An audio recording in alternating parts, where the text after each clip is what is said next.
I'd like to welcome you guys to this podcast, man. So this is the introduction.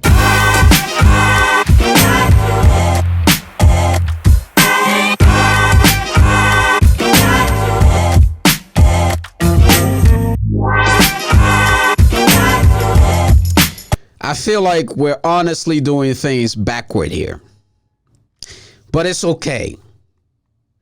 And what I'm referring to is the first podcast, the Genesis. I felt like it was more important for me to release the podcast on a date that I said I would release it. And for so many reasons, I was like, don't put it out. Hold on to it. But I knew all that was going to create was more procrastination, more excuses to not do it. So I said, I'm going to put it out anyway. And that is exactly what I did. It was important for it to be out there. You see, you don't win the game because you held onto the ball, you hugged the ball, and you did a whole lot of fancy footwork.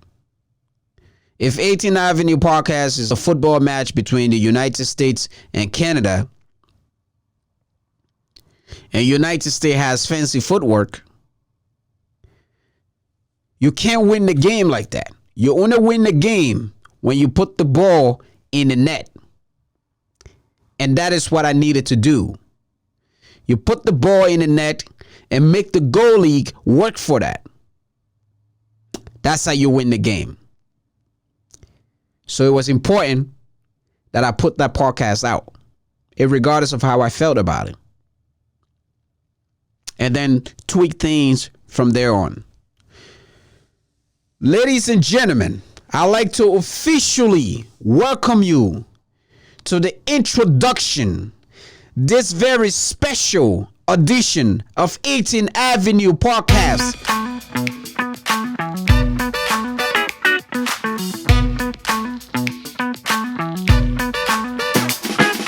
We did the first one.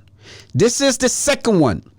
Joe Rogan said that he wasn't saying it to me. He was saying it to Daniel Rowland, that the mistakes that people make when it comes to podcasts is that they do a few and then they don't continue.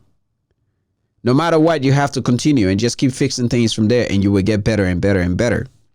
And he is absolutely right about that. Even though he wasn't talking to me, he was talking to Daniel Rowland. But because I feel like Daniel Rowland is like my height, I felt like he was talking to me. So Rogan, thanks for that. I'd like to welcome you guys to this podcast, man. So this is the introduction. And in this podcast, what I'm going to be talking about here is what to expect from this podcast. The things that we're going to be talking about. I wasn't able to do this in the first podcast. It wasn't planned that way. That first podcast, I went off. And that's okay too, to go off. This one, I'm going to put things in perspective for you so that if you're just joining me, once again, welcome to 18th Avenue Podcast. Let's get it on. So the background about me. This podcast is not a random move. This is something that has been in the, in a chamber for about 2 years officially. Unofficially, I say it did as far back as 2014 when I'm in Windsor and living with my roommate, and we're kind of like in my room, and I have the Pro 2 going, and we sat there that night, and we're just talking. I don't even know where that audio is, to be honest with you, but we sat there just chopping it up for about like an hour and a half or whatever, and being funny. And Quinn said, "Yo, maybe we should start a podcast, or maybe you should start a podcast," something along those lines. I'm not sure how it went. But at that time, man, this is 2014. Podcast was not popular at all. And besides, I was not ready to start a podcast. As I come to learn right now with podcasts, you have to be very honest. You have to be vulnerable. Like when a woman tells you she loves you and then she start crying and the mascara start going everywhere and she's making ugly faces. It's kind of how you have to be with podcast. And believe me, back in 2014, I was not digging the idea of putting my life out there. It takes a lot from a person to do that. After this, there's nothing else left. But I feel like I'm at a point in my life where the timing couldn't be any better. I feel like this time is my time. And I have to liberate myself from the shackle that I've managed to put myself in. Oftentimes, we're so traumatized by our memories and our past. A book that I read years ago, The Power of Now by Eckhart Tolle, talk about freeing yourself and living in the present. Living in the present. It talks about ego and how powerful that can play on your mind. With that said, I wanted to free myself from all these memories, good memories, bad memories, whatever memories. I wanted to free myself from it. And what's a better way to do it than to have a platform that you can come and have this conversation on? And also not just for you, but also to have a platform that you can invite others on to have a conversation. And they too can be free from whatever haunts them. Absolutely important to liberate ourselves from the things that haunt us. So without further ado, I'd like to welcome you to 18th Avenue Podcast. Thank you for tuning in. I want to thank all my friends for whom I tirelessly just was like, what do you think about this? I remember calling one of my friend Nick up and I said, Nick, you know me the longest. Is this a move I should make? She said, what's it going to be about? And in a moment, you will find out also. She said, yeah, I think it's a good move. I think you should do it. I think she even offered to revise it too. I'm not 100% sure. It wasn't an email conversation. It was a phone conversation. I will have to follow up on that. And I also like to thank my other friend who lives in London, Toronto. I don't know where this person lives. They just be everywhere. Where are you now? I'm in London. Where are you? I'm in Toronto. Summon for the name suggestion. This podcast was originally going to be called Journey with My Camera, because I feel like it's through the camera that I actually had to push and felt like, okay, I can really tell some stories here. So yeah, that suggestion came from her, that, you know, that it could be called Journey with My Camera. And it wasn't until like very last minute, as I sat back and thought about, what should I call this podcast? And I started to reflect on my life story and the places I've lived, the places that have influenced me in good ways or bad ways, in challenging ways. And I thought about the 18th and that memory. If you haven't seen the first podcast, go and watch that. I mean, I could have gotten more creative and called this something, you know, given this like a very creative, you know, name. But I wanted to, more than creativity, I wanted to give it something a little bit more authentic. Something that spoke directly, not just to my experience, but something that spoke to a lot of people's experience. I'm sure in every country, in every city, there is the 18th. Every block has an 18th where people go and gather and have fun. And then there's good times, then there's bad times. So I went with the 18th. I added in the Avenue because I felt like the Avenue was more of a Western touch. I just like how it flowed. 18th Avenue Podcast. Your host, Rico Bottles. Born in Liberia, moved to the Ivory Coast. I'm not sure what year. We didn't keep track of years and date and time. We were busy fighting for survivals. I spent 7 years in the Ivory Coast. If you are unfamiliar with Ivory Coast, but you are well versed in football, then you should know that Didier Drogba, one of the most profound players of all time. This is his country. That's where he come from. I moved to Canada at the age of 13 and 12 and 13, somewhere around there when I come to Canada. February 26, 1997, baby. I remember coming to Canada. Have you ever seen that movie Cool Running? I think Cool Running was shot in like 1990s, early 90s. The budget for the movie to shoot it was $17 million. That movie grossed over $150 million. So congratulations to Cool Running. But remember that one part where they get to Calgary, they get to Canada, and it's like winter. That's how we were. We're in these African dashiki pants. Whew, it was cold. It wasn't pretty at all. Yeah, my family and I left Liberia during the war. I hate talking about the war, but I can't change what the past is. The past is my past. It's part of my experience, part of my life. It is what it is. You know, war is probably one of the most inhumane experiences a person can ever undergo. And some people never recover from it. It'll haunt them for life. It turned them different. They look at the world differently. I'm just grateful that whatever it turned me into this guy right here, sitting here having this podcast with you. Welcome again to 18th Avenue Podcast. We are talking about, this is the introduction. We are talking about what this podcast is going to be about. So far, we've decided it's going to be about my life. Expectation. We're going to be talking about social events, talking about things that happen in your community, my community, his community, their community, everybody's community. We will talk about all of that. We'll talk about the things that I appreciate about life and the things I absolutely could do without. We will talk about all of that. We will talk about music. I love music. My personal favorite music is rap music. I would love to talk R&B, soul, pop, jazz, reggae on here.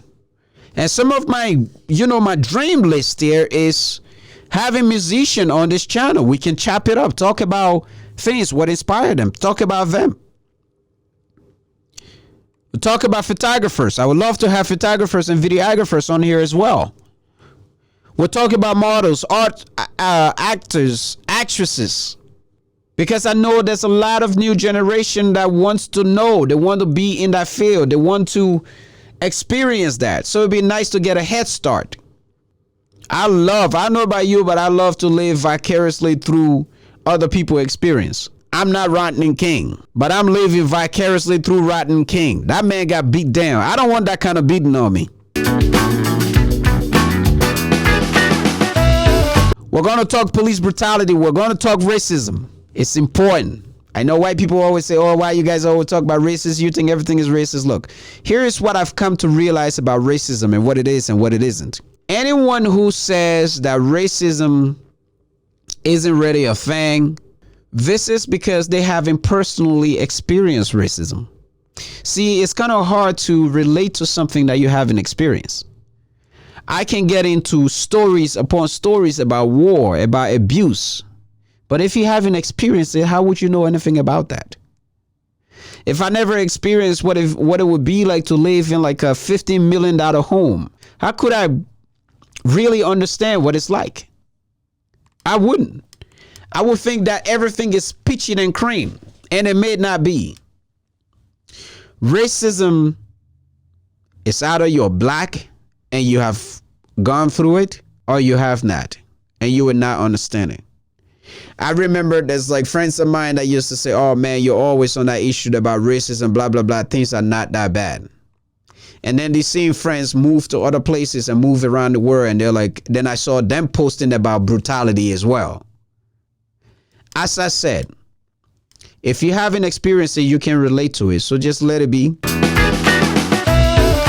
We're going to talk immigrants because, that's come up a lot in the news recently. Remember, I come from war. I hate to see injustice being done to anybody at all. I don't care where you're from. With my life experience and what it's taught me, and I'm very grateful to be here, is that respect is everything. We have to continue to respect people even if we disagree. So cooking. I used to enjoy cooking. I don't anymore. To be honest, like in the African culture, like when we cook food, we cook it for hours. Think about it, right? Where do we get our produce from? The grocery store. Good, you're with me. So by the time the food hit the grocery store, the food itself is a week old. So it's not like back in the days where you live in a farm, you grow your own produce, you cut your produce, and you can get 100% of the nutritional value in it. Number one, the food is processed with all kinds of pesticides and all kinds of size on there, right? So half of the ingredients is out of that produce already. It's in the grocery store for a week, 2 weeks before we even pick it up. So the nutritional value is out already. Then we bring it home, we keep it in the fridge for another week, 2 weeks. And then when we cook it, we overcook it. Now we're definitely out of juice. There's no more nutritional values in it. But that is the African tradition. If you don't cook the food long enough, we believe that it's not made well, that it will get us sick. So we're not going to eat it. Because of all that, I don't really enjoy cooking. And besides, it takes like 2 hours to just make a proper meal like that. And I can take that 2 hours learning more about photographies and videographies and cameras and whatnot, and what lights I should be worrying about next. Because I remember coming to Calgary, and my brother was bragging to all his friends about how I could cook and blah, blah, blah, blah, blah. I'm the best cook. And the first day I'll go in the kitchen, boy, he's excited. He's like, yeah, you're going to cook. Yeah, that's great. I'm going to. Literally took me 10 minutes to 20 minutes tops to finish making spinach. And I think I made spinach and steak. He's like, buddy, that food is not cooked. He's like, I'm not eating it. He didn't eat it. All his friends were like, they're not touching it either. And they just all laughed. But I didn't care. At the end of the day, it's my food. I know what I'm doing. It didn't get me sick. I survived it. It's good. I'm good to go. I still enjoy like a good fabric. I still enjoy dressing up, but it's not something that I look forward to. It's not like every weekend where I'm like, yo, what am I going to wear kind of deal. I don't do that anymore. I did that when I needed to do that. I don't play that thing anymore. But I still enjoy a good suit. Nice fabric, the feel of it. My personal favorite, cashmere's. You want to get me? Cashmere's. When it comes to footwear, Steve Martin. I love Steve Martin. If you know me, you know I love Steve Martin. But because I've been around photography and videography, Steve Martin are not good for long distance walking, not hours upon hours of walking. So Steve Martins, they're good, but they're not for long. You know, you can't be in them too long. However, I was at Simon's, I think like a year ago or so, and I found these two comfortable shoes. Actually, they were the same shoes, but the shoes were so comfortable that I bought two pairs, one black, one gray. Super comfortable, best footwear I've had besides my gym shoes. I don't like people buying me gym shoes, so don't buy me gym shoes because I like comfort.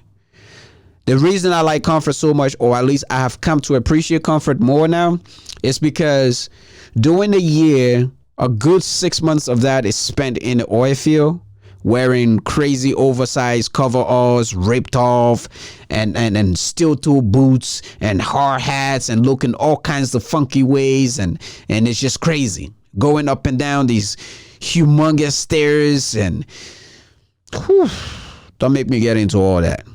So when I do get the time off and I come home, I like to be comfortable. I do. I like to be comfortable. So I enjoy my comfort and I spend money on the comfort. So Steve Martin, I love him, but not for walking. We are going to learn a lot about me on this podcast. We are also going to learn a lot about you on this podcast. If you want to share that. If at any point during this podcast I discuss something that you disagree with, come on this podcast. Let's talk about it. It's as simple as that. We don't got to go to war for it. I mean, I know you can't beat me. But seriously, people like to put up this macho attitude. That doesn't solve anything. People die for that. And I don't care about that. So if you do disagree with my outtake on stuff, cool. And you know what? I could learn something from you. I could be entirely wrong. Maybe I read into that situation differently. Maybe I needed to see it different. So come on the platform, email me at iamricob@gmail.com. That's how you contact this podcast. That is also the YouTube channel. So follow that. I am Rico B. 3 words. It's IAM space RICO space B. And that's how you contact me. You can find me on YouTube via that. You can hit me or email, whatever. You come on here, we can talk about our differences and still be friends. Maybe leave here and go have coffee or biscuit or tea or something like that. The gym, I love the gym. But I have to be honest, I haven't been to the gym recently because I've just been so busy with the podcast. It's a lot of work here. So I haven't been, but I do love the gym, you know. That's like my home away from home. It makes me feel good. It's like the perfect therapies. Gym is like music for me. I just love them both, and the camera as well. Three things: the music, gym, camera, food. I love eating. You know, my diet is the same. I don't gain crazy weight. My diet stays the same. I read this article like a while back that people whom diet stays the same typically rarely ever gain weight. Versus people who are out there trying different things all the time, they tend to develop an acquired taste and tend to put on weight. So I still like my beans and rice and chicken and all this stuff. I have fufu every now and again. I haven't had fufu in years, but I would love to. My diet is the same. I love my spinach and eggs before and after the gym. Love spinach and eggs. It's like the best combination ever. When I'm in the gym, I'm not on shakes. I've been thinking about it lately. I haven't decided if I will go on it or not, but I'm not on any supplements or anything like that. So I just basically eat whatever's in my house, and that's about that. Keep me nice, fit, and trim. That's it. I'm not working out to be a bodybuilder. Things I can do without in my life. Drama, you can keep it over there. I don't want no drama around me. I hate drama. I hate stress. Drama really stress people out, and drama costs money. This is the thing. Drama is so costly. I've seen people do dumb shit at work and they get let go from doing that, right? The Orpheus is nothing to play around with. Don't come there with your macho attitude. They will pull the plug on you. I'm telling you right now. So no drama. Bring me some positive vibration. I mean, you don't have to agree with my ideas. That's fine. I can live with that. We can agree, disagree, and whatnot. But at the end of the day, just know that we still have to maintain respect for each other if we do plan on, like, you know, being friends. Video games. I used to play video games, man, between the ages of 13 and I don't know when I exactly stopped playing video game, but I don't play video games, man. I love chess. Chess is my game. I will play chess any day, anywhere, anytime. I just love it because chess, to me, it has more benefit than all these other games. Although there's a YouTube aspect where if you're like really good at Halo, for instance, there's all this competition now. You can win all this crazy money. But I was never that good anyway, so forget about that. Even when I talk about chess, I'm not very good at chess, but I just love it because chess, every move is the only board game that relates to life. Every move you make changes the courses of life. If you wake up this morning, you brush your teeth, that changes the courses of life. If you leave, you have to go to the gym to work out, it changes the courses of life versus if you have stayed home. So every decision you make changes the courses of life, and you cannot reverse any of them. That's why I love chess. So with that said, I used to play football, man. I grew up playing football, but I tore my ACL, messed up my ligament there. And as the result, I was not able to continue to be the players that I wanted to be. But I had always had dream that at some point I was going to be that player. I was going to be a professional football player. That was my initial dream. And then, of course, one day I couldn't play it anymore because I had my ACL torn and I had to get a surgery done on it. And I don't think I underwent proper therapy because, coming from back home, we're not familiar with all these procedures. And I think that's what hurt a lot of us immigrants when we come here is that things are different here. So we don't take them very seriously. And I didn't take it seriously. I didn't take it very seriously, to be honest with you, as a result. I never did recover from my injury. And even after a while, when I would try to go and play soccer, I could be top speed and my knee would just give up. And that was frustrating. It was depressing. It was a bad time. It was a tough time for me. Up until like 3 years ago, I started working out seriously. I would just work on my legs and do all kinds of stuff. And I haven't had any issues then. So knock on wood. Knock on wood, baby. Knock on wood. I'm winning. Charlie Sheen in this. After high school was a very interesting thing for me. Remember, I lost my mother. My mother passed away December 12th, 1999. I would never forget. I was at a buddy house. I believe I was at Davis Hab's house, and it was around 3 a.m. in the morning. It was that early in the morning when I got that phone call that my mother had passed away. And you have to know, anyway, I will have an entire episode on my mother. I don't want to get too much into that, but anyway, love the camera. And yeah, so after high school was an interesting time for me. I wanted to just make money. I think that's all I wanted. I just wanted money. And so I was looking to see what I could do that would generate money. So welding kept coming up. So I went ahead and I did welding at the college corner. I didn't go to university. And then I came to Calgary, and I got a job in Christina Lake.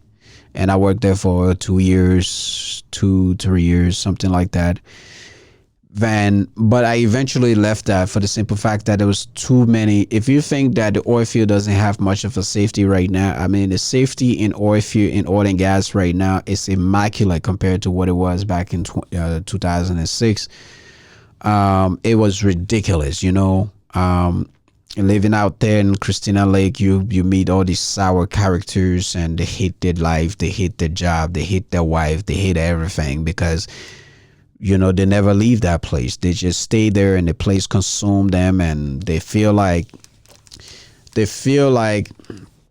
should be more value, but more money doesn't bring you more value. In fact, if you're a valuable person, then it doesn't matter how much money you have. You will always be a valuable person in the minds of others, and people will treat you like that. So more money does not bring you more value. Forget that. It's a myth. It's not true. But eventually I left that because one of the things that would happen is people would just get injured on the job because guys would show up, high, they're on drugs, all kinds of crazy shit is going on at this point. Every Friday, I remember a van full of like prostitute were pulled up in camp. It was just wild. It was like the Wild Wild West. Fort McMurray wasn't. I don't think the entire time I was working, I didn't go to Fort Mac, but guys will always go out there and whatnot. So it was just a bad time, and I eventually left that. Came back. I believe I went back to Newfoundland at this time. Prior to that, I went to BC and did like a door-to-door sales there. We'll get into all that some other time.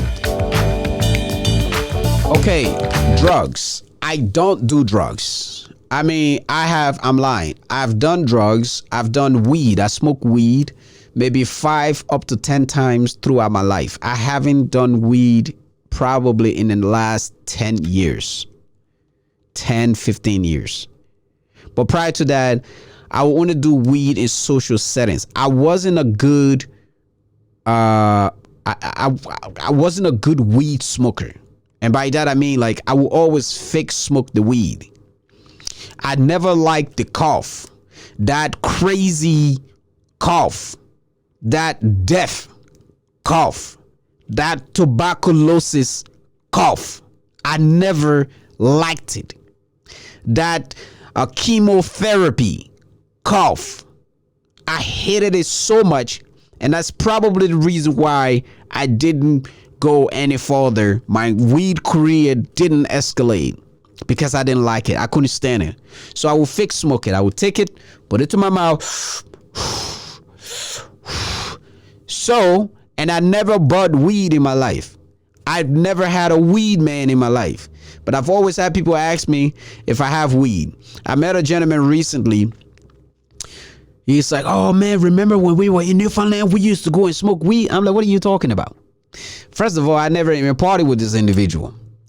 People sometime over time, like they develop these fantasy ideas in their head. I know exactly whom I smoke weed with and whom I didn't smoke weed with. And you were not one of them. We didn't even go to the same party.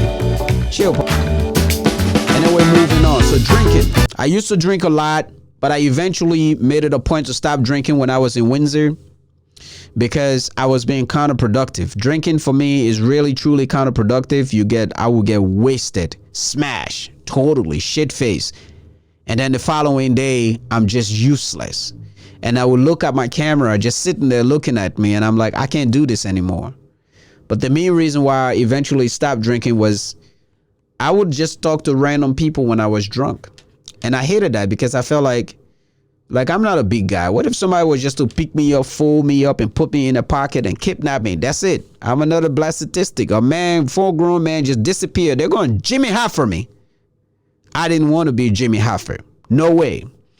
So I eventually tried to give up drinking. It took years for that to manifest. But I eventually gave up drinking. That was great. Recently, I had a drink. I had a couple drinks. I had a drink for New Year's. By the way, shout out, and that's actually like the next subject here now. Happy New Year's, happy 2020 to everybody. 2020 just felt like had so much good vibration, so much good energy. It felt like us as human beings, we were going to leave all the negative shit behind. That's how it felt. It felt like 2020 was going to be a new year. We were going to leave all the negative things behind. And we will step into this new world with our new selves. I don't do New Year's resolution. Whatever you see me doing throughout the year, I just wish to do it throughout the rest of the year and be better. I don't play around with that New Year's resolution thing. I don't get a new gym membership for New Year's. I don't get a new diet for New Year's. I don't make plans to go anywhere for New Year's. If that's what was in the game, that's what would happen. If it wasn't, it will not happen. But 2020 New Year's just has such a great energy. In as much I was hoping for 2020 to be a new year, I think, or a new mentality for people to have new growth and people to get together and collab. Well, that's not what's happening now. 2 days ago, I'm looking online and 50 Cent and French Montana are going at it right after 2020. I mean, there's no gun involved, which is great, but these guys are going at it. 50 Cent accused French Montana for driving a very old Bugatti. Would you give it to me? I'll take it. He says the Bugatti has been passed around so much like a $2 hooker. Listen, I'll take it. All right? Now, if I'm taking it, I don't want to have to buy gas for that thing. I don't want to have to pay insurance on it. I want you to pay insurance on it or someone else pay insurance on it. I don't care. I just want to drive it for free with no attachment whatsoever. No further responsibility.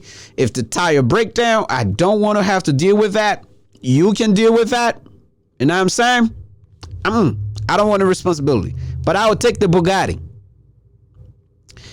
Anyway, French Montana says the Bugatti is absolutely new, and he accused 50 Cent. No, he didn't say it was new. He did admit that, whatever it was, such and such, but it's not bad. And besides, then he accused 50 Cent of not even owning a Bugatti. So these two men are going back and forth, and honestly, the crap is hilarious. I'm just laughing, especially when French Montana pulled out that one picture of Eminem and 50 Cent. Yo, my man, this thing is bogus. Listen, I edit photos all the time. I work with Photoshop. I'm on point with Photoshop, but that is some funny ass shit. Now, a lot of people are saying that the photos is fake, but it's still funny. But anyway, I hope these two people find peace in the new year and whatnot, and that they find reason to get along. Guys, I want to personally thank you for tuning in to yet again to another episode of 18th Avenue Podcast. I want to thank you all for the support. The first podcast had to go out. It just had to go out. This podcast is coming out. It is the introduction. of what this podcast is going to be about, all of your expectations and everything. I don't know if all of my wishes are going to come through on this list, but I will be looking forward to one or two of them coming through. We don't have any sponsors. In the future, we will be working on sponsors. Getting a sponsor. I don't care who want to sponsor me. Some underwear brand, I don't care who. Look, as long as I can come in and be like, yo, so and so Joe Bob underwear brand is sponsoring me, that's all that matters. I mean, I should have more of a saying on that, but you know, when you are desperate, you can have a choice. But I am so thankful and grateful that you guys were able to tune in here. Look, I want to give a special thank to my mother, Emilia Clark, for making all of this possible. I want to thank you all. I want to thank my brother Tor, Jay, B, and my personal favorite, Anthony. We will talk about my brother Anthony very soon. Guys, this podcast is going to get extremely personal.